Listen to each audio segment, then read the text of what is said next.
1942 Berlin, Germany. साल 1942 में Germany की धरती उन धमाकों का प्रकोप झेल रही थी जो दूसरे विश्व युद्ध में बेहिसाब बरसाए जा रहे थे। कहीं पर तो धमाकों की गूंज इतनी तेज थी कि आसपास रहने वाले लोग मौत की दुआ मांगते थे। एक तरफ शहर में धमाका हो रहा था और दूसरी तरफ उसी बर्लिन शहर की सुनसान सड़क पर चल रहे सुभाष चंद्र बोस के अंदर भी कई धमाके हो रहे थे। अभी अभी नाजी जर्मनी के विदेश मंत्री रिबेनट्रॉप से हुई बातचीत उनके दिमाग में बारूद की तरह सुलग सुलग कर फट रही थी। सुभाष, हिटलर आपसे नहीं मिलेंगे। रिबेनट्रॉप की इस बात ने सुभाष को गुस्से से भर दिया था। उन्होंने रिबेनट्रॉप की आंखों में आंखें डालकर पूछा, नहीं मिलेंगे? ये कैसा जवाब हुआ? क्या आपको लगता है कि एक बहरूपिया बनकर गूंगा और बहरा होने का नाटक करके अफगानिस्तान से रूस के रास्ते मैं यहां जर्मनी से यह सुनने के लिए पहुंचा हूं कि हिटलर नहीं मिलेंगे? सुभाष का गुस्सा बेकाबू होते देख रिबेनट्रॉप ने कहा, सुभाष, ऐसा नहीं है कि मैंने कोशिश नहीं की है, मगर आपको तो पता है कि हिटलर के सामने किसी की भी नहीं चलती। उससे मिलना पहाड़ी जमीन खोदकर पानी निकालने जैसा काम है, आसान नहीं। आसान तो कुछ भी नहीं है मिस्टर रिबेनट्रॉप। भारत से निकल जाने के बाद अंग्रेजी हुकूमत ने मेरे भाई, मेरे पथ प्रदर्शक शरद चंद्र बोस को गिरफ्तार कर जेल में डाल दिया। मेरे कदमों की सजा मेरे भाई को दे रहे हैं वो जालिम। इसके बावजूद मैं पीछे की ओर नहीं लौटा। क्या आपको ये आसान लगता है? रह रहकर टीस उठती है मेरे अंदर, मगर हिंदुस्तान की गुलामी का दर्द इससे कहीं बड़ा है। आप समझ रहे हैं मेरी बात को? रिबेनट्रॉप बिल्कुल स्तब्ध था।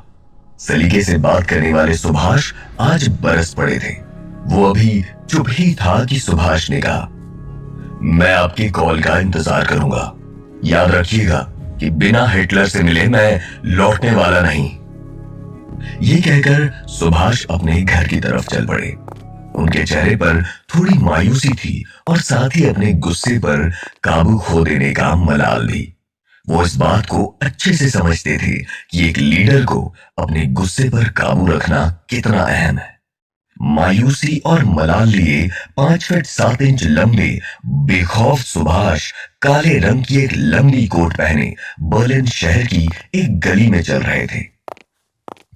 वो छोटे छोटे कदम बढ़ाते हुए आगे बढ़ रहे थे। अचानक उन्हें एहसास हुआ कि उनके बूट की आवाज के अलावा किसी और के बूट की आवाज भी आ रही है। सुभाष थोड़ा चौकन्ने हो जाते हैं। उन्हें समझ आ गया कि कोई उनका पीछा कर रहा है। उन्होंने अपनी कदमों की रफ्तार बढ़ा दी। जैसे ही उन्होंने अपनी चाल तेज की तो पीछे से आती आवाजें भी तेज हो गई। कुछ कदम चलकर बोस अचानक पीछे मुड़े तो उनका पीछा कर रहे 2 लोगों को छिपने का समय नहीं मिला। अब वो दोनों बोस के ठीक सामने खड़े थे। इससे पहले कि वो बोस की तरफ बढ़ते, बोस उनकी तरफ बढ़ने लगे।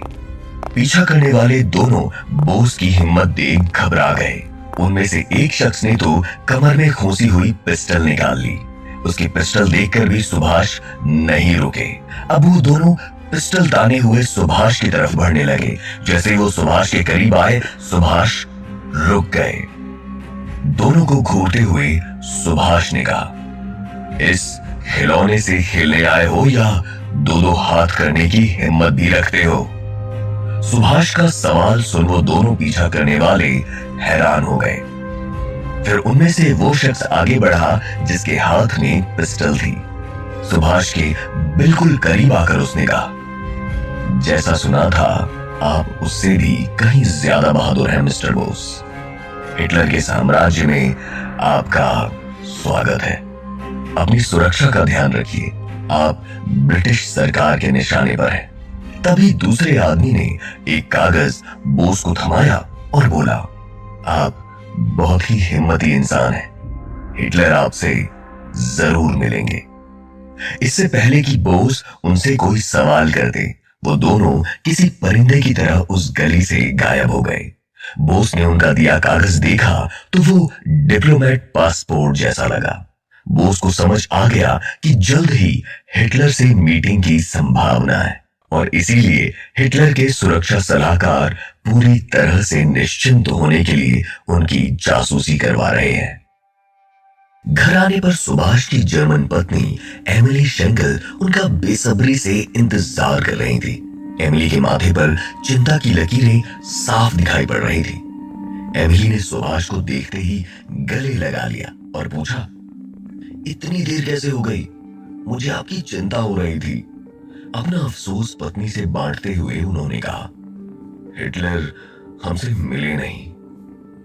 तभी एमिली कुछ सोचकर बोली, सुभाष, क्या ये ठीक भी है कि हिटलर के साथ आपका नाम सदियों तक जुड़ा जाए?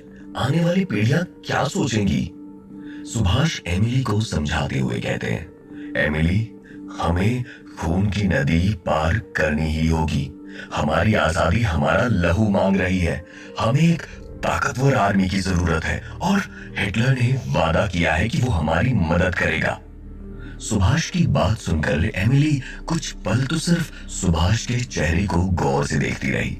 फिर वो बोली, क्या ये खून की नदियां हमें बर्बर नाजी के कबीलों जैसी नहीं बना देगी, जिनके लिए सभ्यता, संस्कृति, मानवता का कोई मूल्य नहीं है? एमिली के तर्कों को सुभाष बाबू बहुत अच्छे से समझते थे, लेकिन उन्हें अब तक ये संघर्ष ने काफी कुछ सिखा दिया था। वो बोले, एमिली, तुम्हें तो पता है मेरा मुख्य उद्देश्य भारत की आजादी है। अगर गांधी जी को लगता है कि अहिंसा की राह पर चलने से ब्रिटिश हमें आजादी दे देंगे, तो वो गलत है। ये बात हर हिंदुस्तानी को समझनी होगी कि आजादी दी नहीं जाती, आजादी छीनी जाती है। इसीलिए मैं हर वो मुमकिन कोशिश करूंगा जो स्वतंत्रता संग्राम की आहुति प्रज्वलित करने में साझेदार होगी। सुभाष, मैं ये नहीं कह रही कि तुम सहायता मत लो, लेकिन हिटलर से सहायता क्यों लेनी है? सुभाष फिर एमिली को समझाते, सदियों पुरानी कहावत है एमिली, दुश्मन का दुश्मन दोस्त होता है। तुम तो जानती हो कि हिटलर और ब्रिटिश हुकूमत के बीच अच्छा रिश्ता नहीं है। ब्रिटिश हुकूमत और उसका साथ देने वाली ताकतों से लड़ने वाली एक्सिस आर्मी की कमान हिटलर के हाथों में है। अगर हिटलर अपनी आर्मी भारत भेजता है तो हम साथ मिलकर ब्रिटिश राज से लड़ेंगे। और अगर सुभाष की बात अधूरी रह गई। एमिली के मन में इस वक्त कई ख्याल चल रहे थे। वो कहती है, सुभाष, तुम समझ रहे हो ना, ये कितना खतरनाक है। हिटलर एक जल्लाद है। अनगिनत यहूदियों को गैस चेंबर में डालकर उनका कत्ल कर चुका है वो। क्या तुम इस सच्चाई से मुंह मोड़ रहे हो? अगर ब्रिटिश हुकूमत जालिम है तो हिटलर भी उनसे कम क्रूर नहीं है सुभाष। वो तुम्हारी मदद करेगा भी तो सिर्फ और सिर्फ अपने फायदे के लिए। मैं जानता हूं एमिली कि मैं किस पथ पर चल पड़ा हूं। तुम जो कह रही हो वो सब सोचकर ही फैसला लिया है मैंने। सुभाष ने एमिली को टोकते हुए अपनी बात कही। उनकी बात सुन एमिली ने एक लंबी सांस ली और कहा, लेकिन जिस राह पर आप चल पड़े हो उस रास्ते पर चलते चलते तुम भूल गए हो कि आपकी एक पत्नी भी है और अब से कुछ महीनों में तुम्हारा बच्चा भी इस दुनिया में आने वाला है। उसके बारे में भी तो सोच लिया करो। नाराज लहजे में अपनी बात कहकर एमिली अपने कमरे से चली गई। इस पल में सुभाष ने खुद को अकेला महसूस किया और उदासी उन्हें घेरने लगी। सुभाष एमिली को बेहद चाहते थे और उन्हें हमेशा सुरक्षित और खुश रखने की कोशिश भी करते। उन्हें अपने आने वाले बच्चे का भी बेसब्री से इंतजार था, मगर इन सब के बीच सुभाष 38 करोड़ हिंदुस्तानियों के ऊपर कसी हुई गुलामी की जंजीर को नजरअंदाज नहीं कर सकते थे। हर एक भारतीय पूरी उम्मीद से आजाद भारत की एक सुबह देखने को बेताब था। अब बोस अपने कमरे में टहलते हुए हिटलर से मुलाकात के बारे में सोच रहे थे। इंतजार करते हुए बोस की बेचैनी उनके चेहरे पर साफ झलक रही थी। वो इसी कश्मकश में थे कि तभी उनका फोन बज उठा। बोस ने फोन उठाया तो दूसरी तरफ से रिबन ड्रॉप की आवाज आई। कल सुबह 10 बजे मेरे घर आ जाना।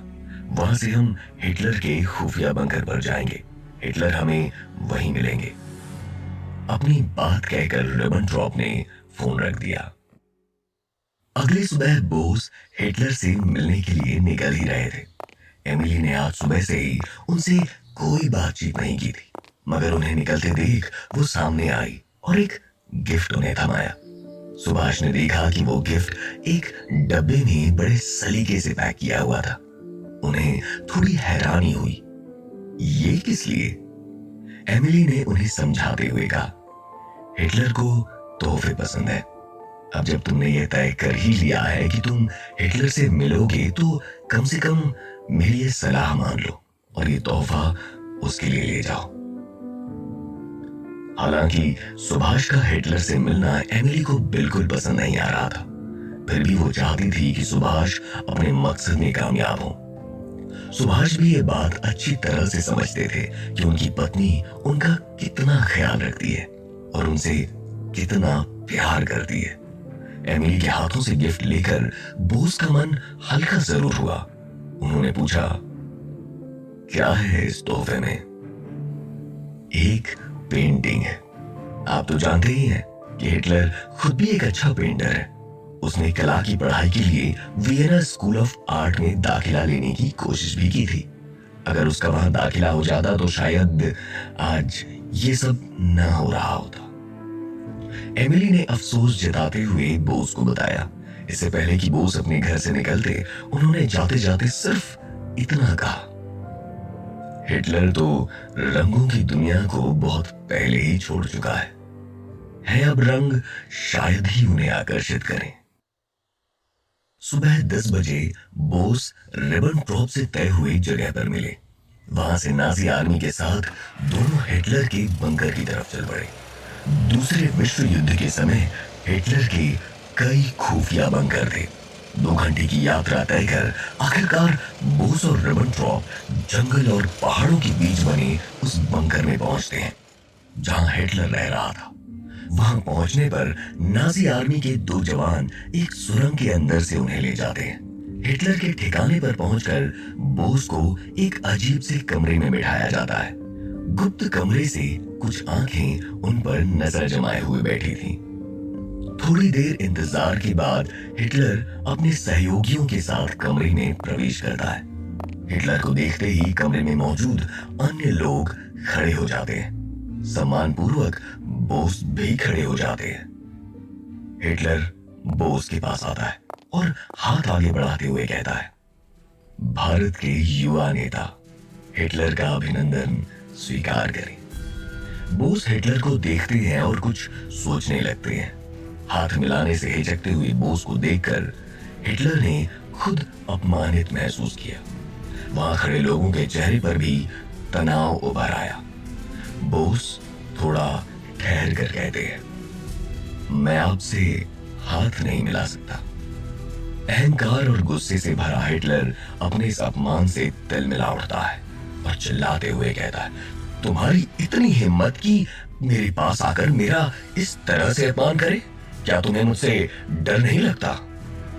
कमरे में सन्नाटा छा गया था और हिटलर के सहयोगी एक दूसरे का मुंह देख रहे थे। बोस बिना किसी हिचकिचाहट के बड़े ही शांत स्वर में कहते हैं, इसमें कोई शक नहीं है कि हिटलर से पूरा विश्व डर रहा है, लेकिन आप हिटलर हैं ही नहीं। इसीलिए मैंने हिटलर का कोई अपमान नहीं किया। अगर वो मेरे सामने होते तो मैं यकीनन उनका स्वागत पूरे जोश से करता। हिटलर ने हाथ पीछे करते हुए गुस्से से कहा, आपके कहने का मतलब क्या है? बोस ने फिर से कहा, यही कि आप हिटलर नहीं हैं, बल्कि उनके हम शक्ल हैं। बोस को पता था कि हिटलर के पास कई हम शक्ल हैं। वो उन्हें जानबूझकर हिटलर की वेशभूषा में रखता है।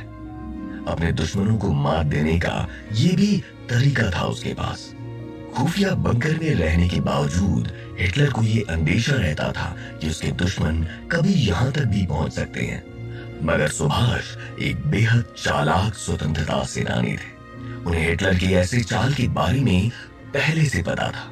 बोस के इतना कहते ही हिटलर उनको फिर घूरता है और कुछ कहने वाला ही होता है कि तभी एक और शख्स कमरे में दाखिल होता है। उसे देखते ही सब पीछे हट जाते हैं। वो शख्स देखने में इतना खड़ूस था मानो आंखों से ही किसी को कच्चा चबा जाए। अंदर आते ही उसने बोस से पूछा, आपने हिटलर को हिटलर का हम शक्ल बोल दिया। मालूम होता है कि आप भी अपनी पहचान छुपा रहे हो। आप भी कोई जासूस या ब्रिटिश सैनिक हो सकते हो। बोस समझ गए कि सामने खड़ा शख्स कोई और नहीं बल्कि हिटलर का खास सलाहकार और क्रूर वैज्ञानिक आइकमैन है। बोस ने मुस्कुराते हुए कहा, आप यकीनन मुझ पर शक कर सकते हैं, लेकिन मैं आपका शक दूर किए देता हूं। ये कहते हुए बोस ने कल रात जासूसों के द्वारा दी हुई परमिट को उनके सामने पेश कर दिया। आइकमैन पहले तो थोड़ा गुस्साया, लेकिन फिर बोस की तरफ ठंडे नजर से देखा और बोला, वेलकम टू नाजी जर्मनी। आप जल्द ही हमारे नेता से मिलेंगे। ये बोलकर उसने रिबेनट्रॉप को जर्मन भाषा में कुछ निर्देश दिए और वहां से निकल गया। उसके पीछे पीछे वो नकली हिटलर भी चला गया। सुभाष की नजर अभी वहां खड़े हर शख्स को बारीकी से देख रही थी। रिबेनट्रॉप जो अभी तक अपनी सांसें रोककर खड़ा था, वो बोस से बोला, सुभाष, ये मशहूर वैज्ञानिक आइकमैन था। इसने ही जूस को गैस चैम्बर में बंद करके मारने के प्लान का आइडिया हिटलर को दिया था। ये हिटलर का सबसे खास सलाहकार है। बोस ने उसकी बात को अनसुना करते हुए कहा, मुझे आइकमैन को जानने में बिल्कुल भी दिलचस्पी नहीं है। मुझे बस ये बताओ कि मैं असली हिटलर से कब मिल रहा हूं। बोस की व्याकुलता देख रिबेनट्रॉप ने कहा, भले ही आइकमैन को जानने में आप दिलचस्पी नहीं रखते हैं, और इस वक्त आप हिटलर से मिलेंगे या नहीं, ये तय करने का हक सिर्फ इसी शख्स के पास है। हिटलर के हम शक्ल को भेज वो आपकी परीक्षा ले रहा था, और मुझे लगता है मिस्टर बोस कि आप इस परीक्षा में सफल हुए हैं। आइकमैन ने अभी जाते हुए मुझे बताया कि हिटलर आपसे प्रूशिया में उनके मिलिट्री बेस पे मिलेंगे। 28 मई को हम एक स्पेशल विमान से प्रूशिया के लिए रवाना हो जाएंगे। हिटलर से मिलने की 2 विफल कोशिशों के बाद आखिरकार 28 मई को बोस प्रूशिया पहुंचे। अगले दिन उन्हें हिटलर से मिलना था। प्रूशिया पहुंचते ही उन्हें हवाई अड्डे से हिटलर के कुछ लोगों ने बाहर निकाला। कई सारे गुप्त स्थान से होते हुए और हिटलर के अधिकारियों से मिलते हुए बोस उस मिलिट्री कैंप में पहुंचे जहां उन्हें हिटलर से मिलना था। आखिरकार उन्हें रिबेनट्रॉप और कुछ अन्य व्यक्तियों के साथ एक कमरे में ले जाया जाता है, जो कमरा कम पुस्तकालय ज्यादा लग रहा था। कमरा सामान्य रूप से काफी सुसज्जित था, लेकिन वो इतना छोटा था कि केवल कुछ लोग ही उसमें बैठ सकते थे। वहां मौजूद कुछ लोगों को बोस जानते थे। विदेश मंत्री रिबेनट्रॉप, राजदूत हेवल और हिटलर के निजी दुभाषिया श्मिट पहले से ही अपने अपने स्थानों पर बैठे थे। सामने की दीवार पर 2 बड़े नक्शे थे, एक यूरोप और एशिया का नक्शा और दूसरा जर्मनी के युद्ध मोर्चों को चिन्हित करता था। जैसे ही बोस ने कमरे में कदम रखा, हिटलर ने उनका स्वागत काफी गर्मजोशी के साथ किया। आजाद हिंद के नेता, आइए आइए। बोस हिटलर के पास गए और अपना हाथ आगे बढ़ाते हुए कहा, मैं सुभाष भारत से आया हूं। हिटलर ने बोस से सम्मानपूर्वक हाथ मिलाया।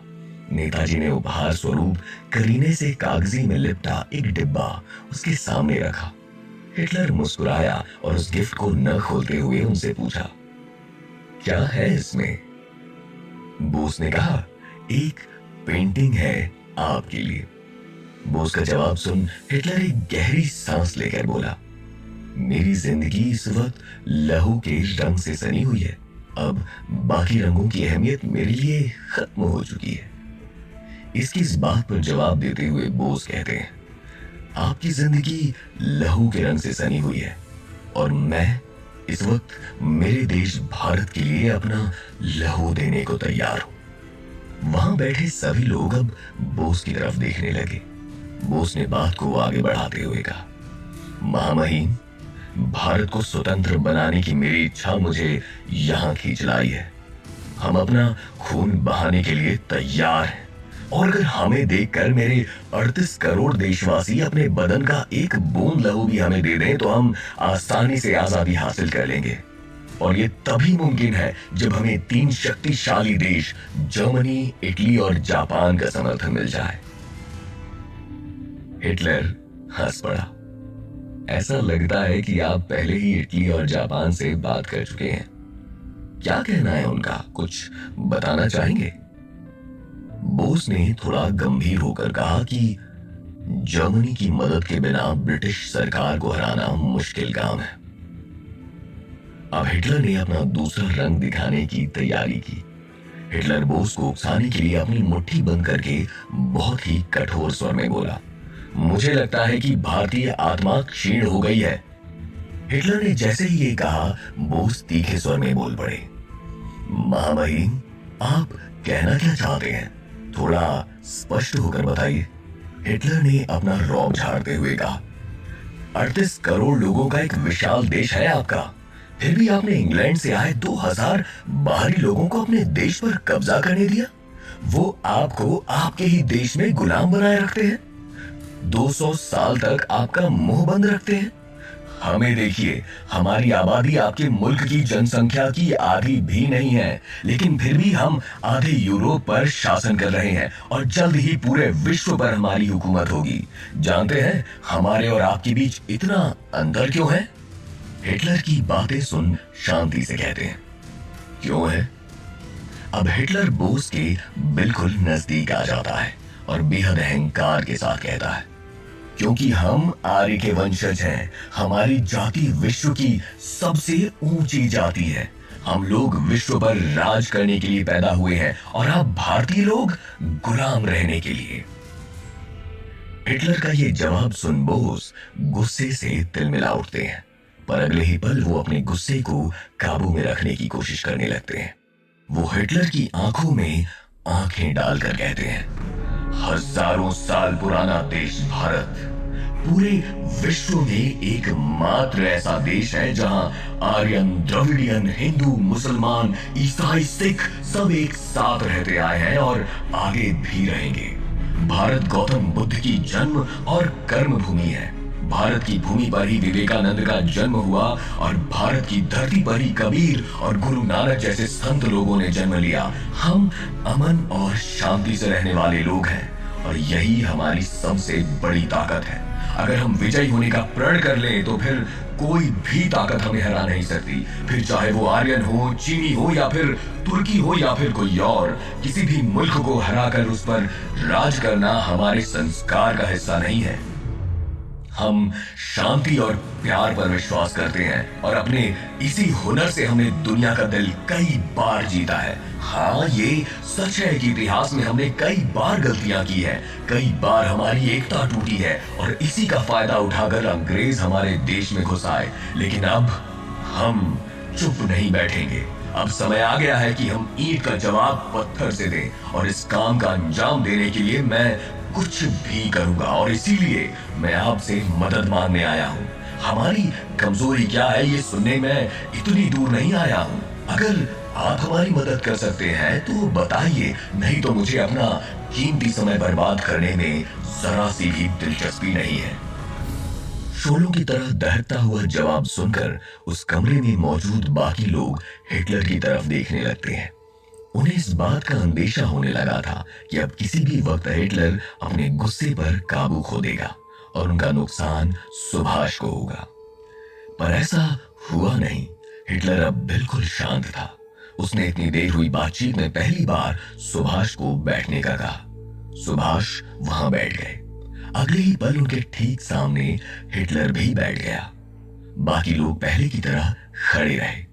अब हिटलर ने जब दोबारा बात करना शुरू किया, पहले से कहीं ज्यादा सम्मान के साथ बोस से बात करने लगा।